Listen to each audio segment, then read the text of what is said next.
नमस्कार मित्रांनो, सुस्वागतम. घरोघरी मातेच्या चुली या मालिकेच्या आजच्या भागामध्ये अगदी मनपूर्वक मी तुमचं स्वागत करते. आजच्या या भागामध्ये आता जानकी मायेला सांगत असते की हे बघ, मी मकरंदला नाही मारलं आणि तेथेच घडलेला सर्व काही प्रकार आता ती मायेला सांगते. मायाला म्हणते की मकरंदे ऑलरेडी आता दुसऱ्या ग्लासमध्ये ज्यूस आहे ना, ते ओतलेलं होतं आणि त्यात विष टाकलेलं होतं आणि जो ग्लास मी पिले होते त्यामध्ये विष नव्हतं. मकरंदने स्वतः मात्र स्वतःला अगदी संपवून टाकलं आणि हे बघ, आम्ही मकरंदला मात्र उठून अगदी हॉस्पिटलला सुद्धा नेण्याचा प्रयत्न केला होता, पण त्या अगोदर खरंच ऑलरेडी खूप उशीर झालेला होता. माझ्यासमोर मात्र मकरंद हा खाली पडला आणि तो कायमचाही जग सोडून गेला.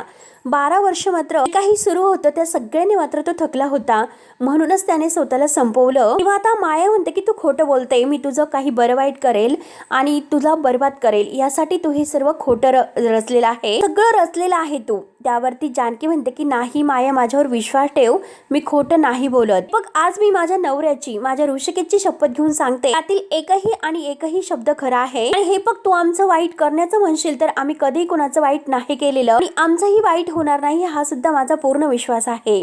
माया लगेच हसायला सुरुवात करते आणि म्हणते की अगं, चांगलं आहे चांगलं, कारण याच गैरसमजामध्ये तू राहिलीस आणि तुझ्यावर ही परिस्थिती मात्र ओढवली आणि चांगुलपणाची टिमकी वाजवण्याची तर खूप मस्ती आहे तुझ्यात. मग सांग ना, काय मिळवलंस तू? आणि हे बघ, माझ्यावर विश्वास ठेव, तुझं नक्की काय भलं झालं बरं? हे बघ, तुझं आणि माझं राहिलं, शेवटी तुझ्या आईचं काय झालं बरं? आणि शेवटी तुझी आई तर गायबच झाली आणि ऍक्च्युली म्हणजे गायब नाही झाली, कारण गायब केली. आता गायब केली म्हटल्यानंतर जानकीला खूप राग येतो. जानकी वळून मात्र आता ह्या मायाकडे रागाने बघत असते. त्यावरती आता माया म्हणते की हो, मीच तिला गायब केले. आता मात्र जानकी ही म्हणते की म्हणजे ती चिठ्ठी माझ्या आईने लिहिलेली नव्हती, तर म्हणजे हे सगळं तू केलेलं आहे का? तूच लिहिली ना ती चिठ्ठी? तर माया हसते. माया म्हणते की मग दुसरं कोण करणार आहे बरं? माया म्हणते की अगं, हे बघ, तिला माझ्यावर संशय आला होता, मग ती मला तुला सगळं येऊन सांगणार होती, पण त्या अगोदरच मी तिचा बंदोबस्त केला. आता हे ऐकल्यानंतर जानकीला धक्का बसतो. जानकीच्या डोळ्यात पाणी येते. ती घाबरतच विचारते की तू काय केलं आईसोबत? तू माझ्या आईला काही केलं तर नाही ना, असं विचारते. अगं माया, तू खोटं बोलतेस, माझ्या आईने मुलीसारखं तुझ्यावर प्रेम केलं, इतकं जीव लावलं. सांग ना, तू आईला कुठे ठेवलेलं आहे, सांग बरं. हे बघ, ती सुखरूप आहे ना माया? प्लीज, मला माझी आई हवी आहे, सांग ना मला, माझी आई कुठे आहे? तेव्हा आता माया रागानेच तिला झिडकारते आणि म्हणते की जेथे एक ना एक दिवस सगळ्यांना जावं लागतं ना, तर तिथेच मी तिला पाठवलं आणि हे बघ, मला ते थिरडीला संपायचं नव्हतं, पण म्हातारपणात तिला हिरोगिरी करायची होती. तिचं हे असं वागणं आहे तर ते माझ्यासाठी धोक्याचं ठरलं असतं, तर त्यामुळे मला तिचा काटा काढावा लागला आणि जे काही इंजेक्शन तिने आता त्या लताबाईला दिलेलं आहे ते सर्व क्षण मात्र तिला मायाला आठवतात आणि हे जानकीला ती सांगते. कायमचा मी तिचा बंदोबस्त केला असं जेव्हा माया म्हणते, तर जानकीला खूप राग येतो. आपल्या आईची काळजी वाटते आणि अगदी लगेच ती मायाचा गळा जोरात दाबते. आता मायाचा गळा दाबल्यानंतर, काय केलंस तू माझ्या आईला? माझ्या आईला तू मारलंस. म्हणून आता जानकी इतकी पेटून उठलेली आहे आणि चवताळून मात्र ती गळा जोरजोराने दाबत आहे आणि हे बघ माया, मी तुला जिवंत नाही सोडणार. आणि जोरजोराने ती गळा दाबत असते आणि म्हणते की हे बघ, तुझी हिंमतच कशी झाली आता माझ्या आईला मारण्याची, आणि हे बघ, मी तुला नाही सोडणार. म्हणून आता माया लगेच आता जानकीचा सुद्धा गळा दाबते.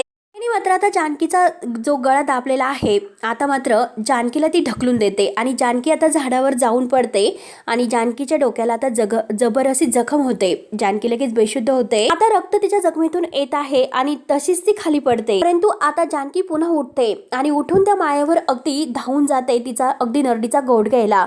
परंतु आता ही माया हातामध्ये जो काही स्प्रे आहे तर तो जानकीच्या चेहऱ्यावर मारते आणि त्या वासाने मात्र जानकी पुन्हा बेशुद्ध होते. जानकी बेशुद्ध होता क्षणी मात्र तेथे पोत्यावर पडते आणि त्या पोत्यावरून घसरून पुन्हा ती खाली पडते आणि आता माया तिच्याकडे पाहत असते आणि अगदी रागाने तिच्याजवळ येत म्हणते की जानकी, मी तर तुला येथेच आत्ताच संपवलं असतं. नाही, तुझी तडफड बघितल्याशिवाय मात्र माझ्या मनाला शांतता नाही मिळणार आणि माझ्या दादाला तुझ्यामुळे जे काही वेदना झाल्या ना, त्या अगदी पेक्षा 1000 पटीने मी तुला वेदना करेल आणि तो त्रास तुला देईल, त्याशिवाय मी तुझी सुटका नाही करणार, हे लक्षात ठेव. आणि तेवढ्यात ऋषिकेश जानकी करत येतो, तर माया ऋषिकेशचा आवाज ऐकते आणि म्हणते की ऋषिकेश, तू इथे आला कसा असेल? म्हणून मायाला खूप टेन्शन येते आणि माया लगेच तेथून पळून जाते. सारंग आणि ऋषिकेश तेथे येतात. माया तोपर्यंत पळून गेलेली असते किंवा लपून बसलेली आहे आणि आता ऋषिकेश जानकी आवाज देतोय. तर आता सारंग म्हणतो की माया, ओ माया. ऋषिकेश म्हणतो की जानकी तू कुठे आहेस? म्हणून जोरजोराने तो आवाज देत आहे. ऋषिकेश पुन्हा सारंगला विचारतो की मायाने नक्की आता जानकीला इथेच बोलवलं असेल ना. तर आता ऋषिकेश असं म्हटल्यानंतर आता लगेच सारंग म्हणतो की हो दादा, हे बघ मायाने तिला इथेच भेटायला बोलावलं होतं. ऋषिकेश म्हणतो की पण ती इथे कुठे दिसत का नसेल. त्यावरती सारंग म्हणतो की आहे, इथेच असेल. खूप टेन्शन येते. ऋषिकेश म्हणतो की जानकी जानकी.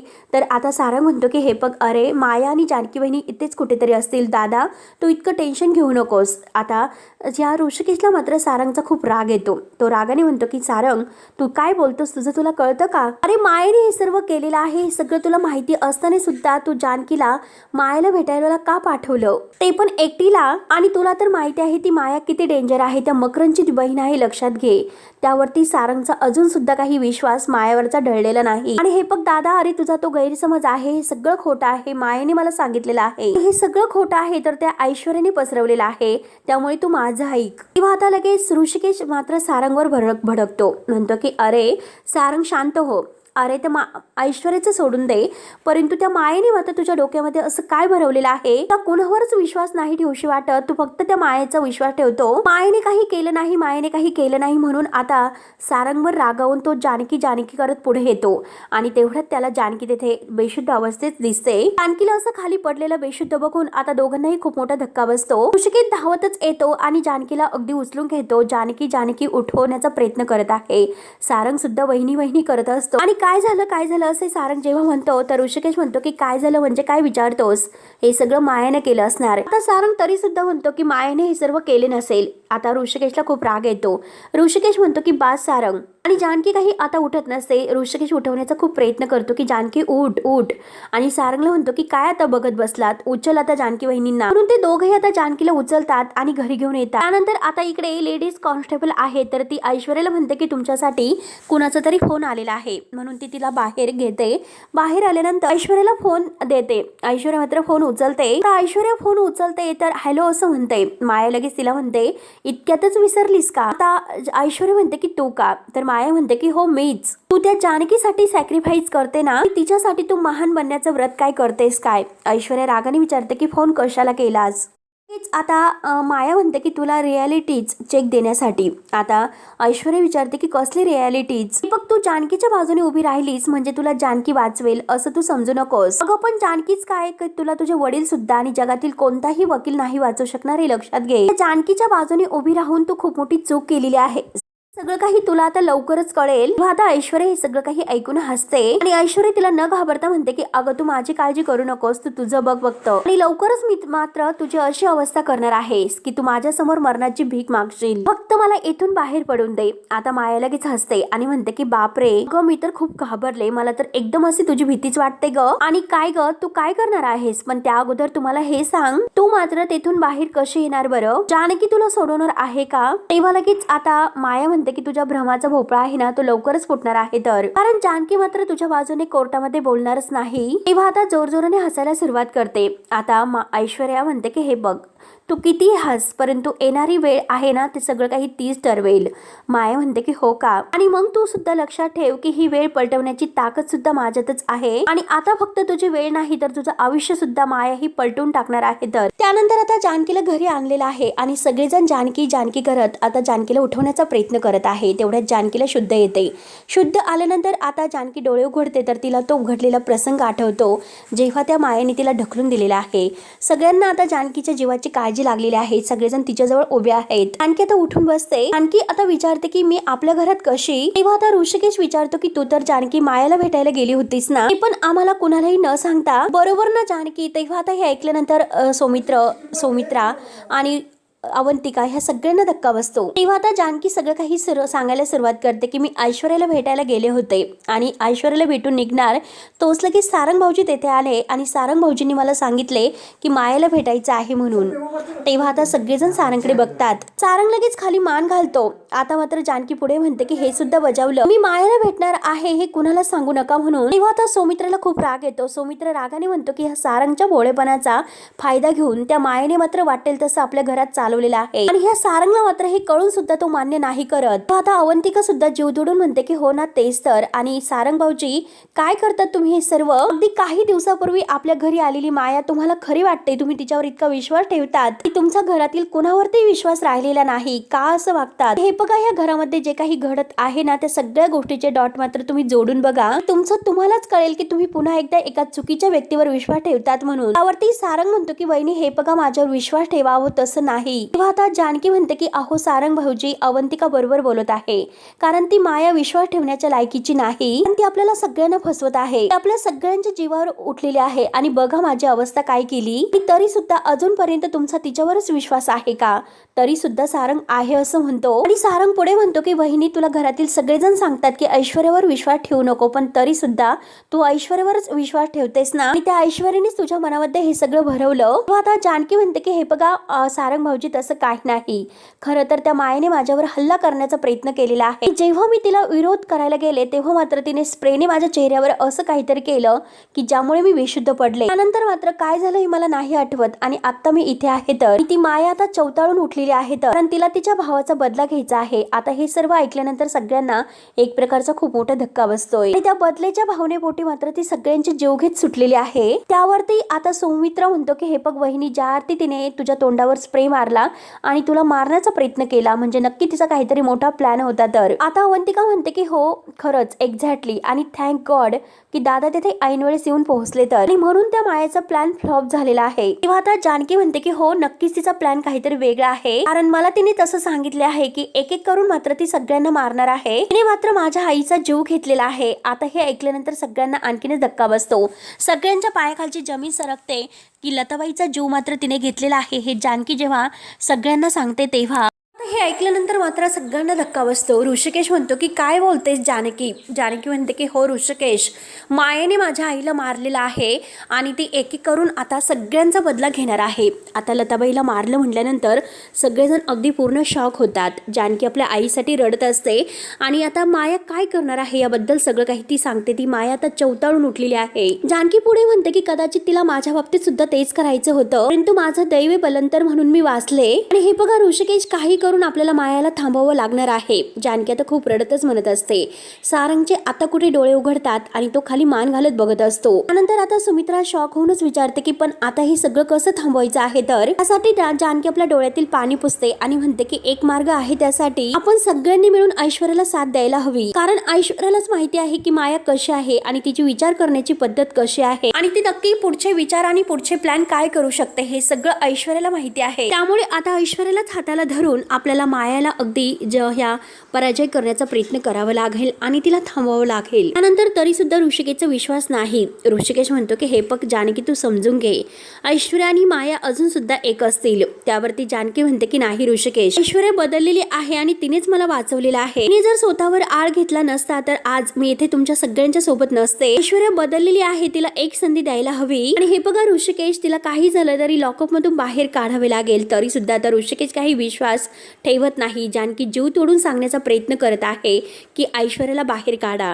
परंतु ऋषिकेश म्हणतो की बाद झालं जानकी ऐश्वर्याच्या बाबतीत आपल्या घरातील कोणीही कन्व्हेन्स नाही होणार. हे बघ तू सुद्धा मात्र तिला लॉकअप मधून बाहेर काढण्याचा विचार आहे ना तर तो मनातून सोडून दे. आणि हे बघ जानकी ऐश्वर्या आपल्या घरात असताना मात्र तिने आपल्याला काय काय त्रास दिला हे सगळं काही तुला आठवतच असेल. त्या प्रत्येक गोष्टीची मात्र आता ऋषिकेश तिला आठवण करून देत असतो की तिने कसं आपल्याला घराच्या बाहेर काढलं, नानांना जिन्यावरून कसं ढकलून दिलं. हे प्रत्येक क्षण मात्र त्यांना आता ऐश्वर्याने जे जे काही केलेलं आहे तर ते आठवायला सुरुवात होते. ऐश्वर्या या अगोदर जे काही वागली ना त्यामुळे मग तिच्यावर कोणीही विश्वास ठेवायला तयार नसतं. आणि सारंगला सुद्धा आता स्वतः किती फसवलेला आहे की आता ती आई होणार आहे असं सारंगच्या प्रेमाच्या भावनांशी खेळून ऐश्वर्या जे काही वागलेले आहे ते सारंगला आठवते. आता सौमित्रचं सुद्धा म्हणणं तेच असतं. सौमित्र डायरेक्ट जानकीला म्हणतो की हे बघ बहिणी ऋषिकेश दादा जे काही म्हणतो ना ते बरोबर आहे. तो कितीही काही म्हण तरी सुद्धा आम्ही ऐश्वर्याच्या बाजूने नाही.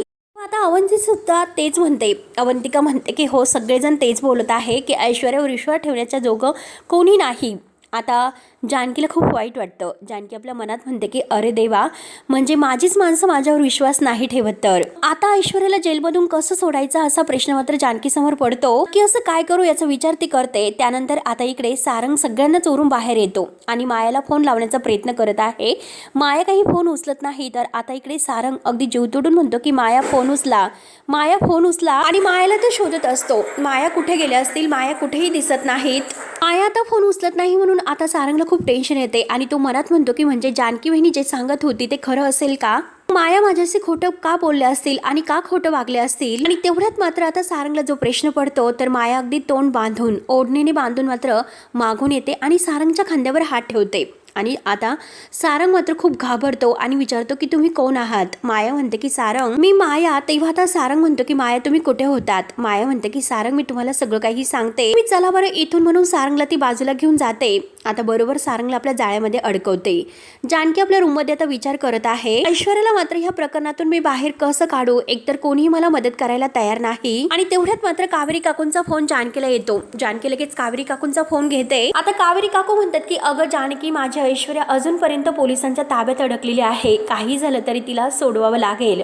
कावेरी काकू टेन्शन मध्ये आहेत. जानकी म्हणते की कावेरी काकू तुम्ही काही टेन्शन घेऊ नका, ऐश्वर्याला आपण लवकरात लवकर सोडवूयात. आणि हे बघा कावेरी काकू, मला माहिती आहे की तुम्हाला किती त्रास होत असेल, पण ऐश्वर्याला यातून बाहेर काढण्यासाठी आपल्याला काहीतरी करावं लागेल. आजपर्यंत ऐश्वर्या जे काही आमच्या कुटुंबासोबत वागलेली आहे ना, त्यामुळे मात्र तिच्यावर कोणीही विश्वास ठेवायला तयार नाही. तेव्हा हे ऐकून कावेरी काकू म्हणतात की जानकी अगं तू जर असं बोलायला लागली तर तिला तिथून कोण सोडवणार बरं. आणि हे बघ तुझ्यावर विश्वास ठेवून मात्र ती एक एक दिवस पुढे ढकलत आहे आणि तूच जर अशी बोलली तर ती तेथेच कायमची अडकून पडेल. आणि आज मात्र ती जे काही तिचे बाबा आहेत ना, ते वकिलाला घेऊन आता तिच्याकडे जेलमध्ये गेले होते आणि तुझ्या विरोधात मात्र त्यांनी तिला साक्ष द्यायला सांगितले होते. ऐश्वर्याने मात्र त्यांचं नाही ऐकलं. आणि हे बघ ऐश्वर्या, तर जे काही आयुष्य आणि भविष्य आहे तर जानकी बाळा तुझ्यावर अवलंबून आहे, तर काही पण कर परंतु तिला ह्या सगळ्यातून वाचव. तेव्हा आता जानकी म्हणते की काकू तुम्ही शांत व्हा, मी तुम्हाला शब्द देते की ऐश्वर्याला ह्या सगळ्यातून मी वाचवेल आणि मी तिला काहीच होऊन देणार नाही. माझ्यावर विश्वास ठेवा आणि या प्रकरणातून मात्र मी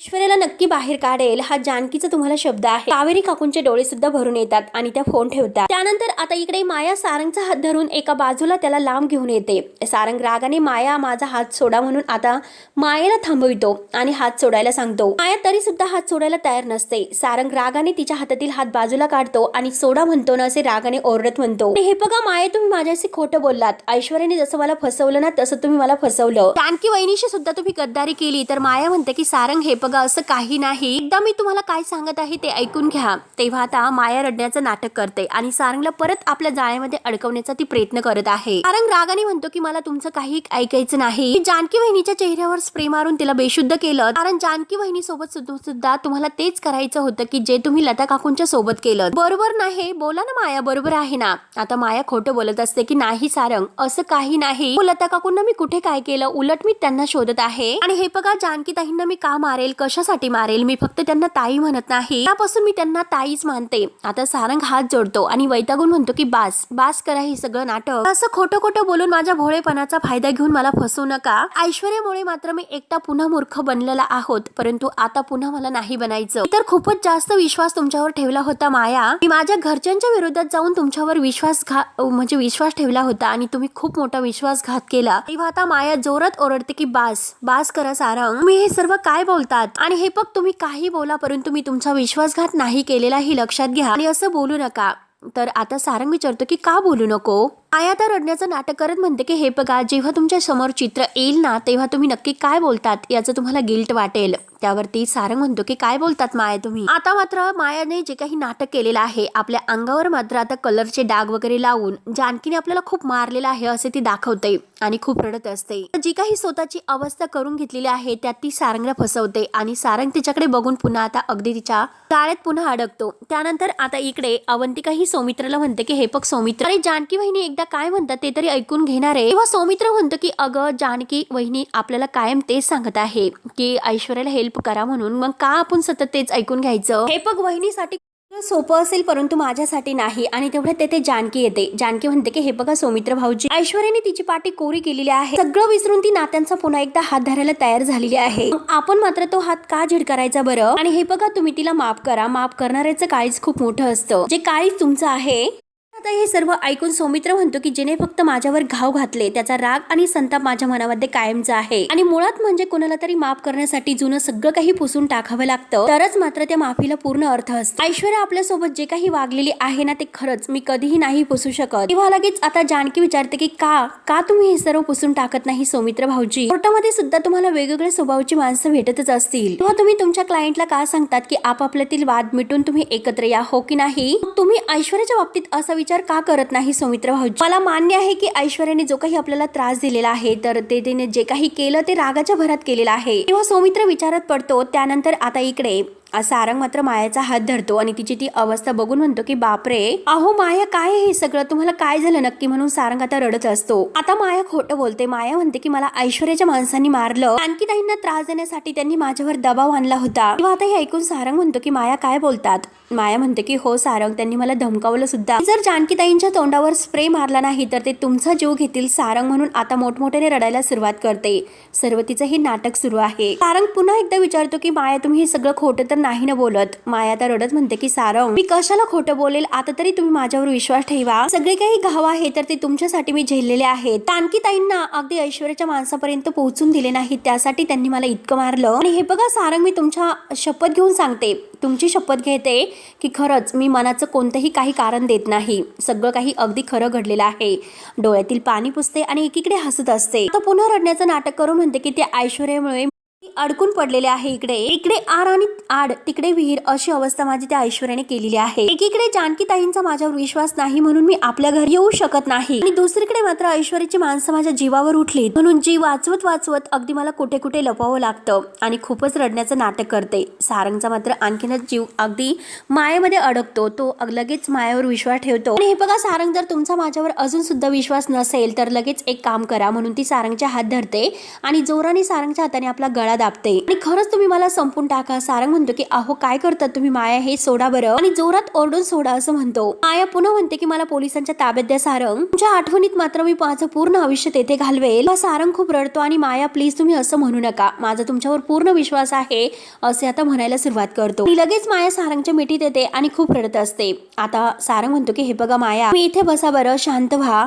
त्यानंतर मात्र आता इकडे जानकी ही सौमित्राला म्हणते की हे बघा ऐश्वर्या मात्र जास्त वडिलांचा लाड होता आणि त्यांच्या चुकीमुळे ती अशी घडत गेली आणि आपल्याला सगळ्यांना माहिती आहे की तिला जे हवं आहे ते मिळाले नाही तर ती टोकाला जाऊ शकते। तसंच आपल्याच्या बाबतीत सुद्धा तेच घडलेलं आहे। तिचं आणि तुमचं लग्न ठरलं होतं पण तुमचं अवंतिकावर प्रेम असल्यामुळे ते लग्न मोडलं आणि त्याच रागामध्ये तिने सारंग भाऊजींशी लग्न केलं, ते पण बदला घेण्यासाठी, आणि त्यानंतर मात्र तिने आपल्या कुटुंबाला त्रास द्यायला सुरुवात केली। तेव्हा आता सौमित्र म्हणतो की वहिनी हे मला सांगू नको, तू स्वतःच्या मनाला सांग आणि त्यानंतर तू काय विचार करशील हे मला सांग। तेव्हा जानकी पुन्हा एकदा म्हणते की हे बघा सौमित्र भाऊजी, सगळ्याचा विचार करूनच मी तुमच्याशी बोलत आहे। हे बघा कुठलाच माणूस वाईट नसतो, परिस्थिती त्याला वाईट बनवते आणि परिस्थितीच मात्र त्याला त्याच्या चुकांची जाणीव सुद्धा करून देते आणि ऐश्वर्याच्या बाबतीत सुद्धा तेच झालं। तिला सुधारायचं आहे, तिला तिच्या चुकांची जाणीव झालेली आहे। आपण तिला एक संधी का देत नाही? तिने माझ्या बाबतीत जे काही केलेलं आहे ते खरंच मी नाही विसरू शकत। जो विश्वास तिने माझ्यावर टाकला त्या विश्वासाला मला तडा जाऊन द्यायचं नाही।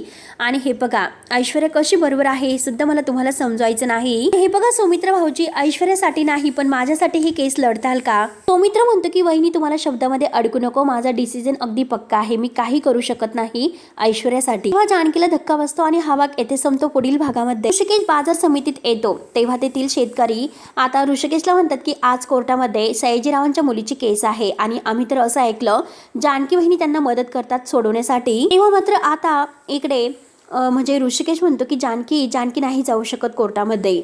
आता मात्र जानकी ही कोर्टामध्ये जायला निघलेलीच आहे। ती सगळ्यांना सांगते की आज कोर्टामध्ये मला जावंच लागेल ऐश्वर्याला सोडवायला।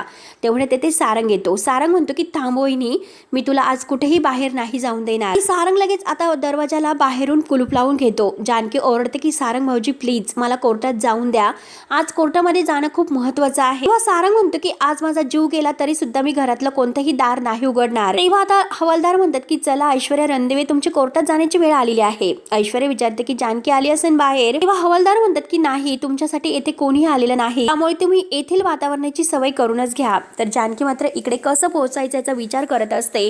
तर मित्रांनो पुढे नक्की काय होतं हे बघायला आता विसरू नका। धन्यवाद।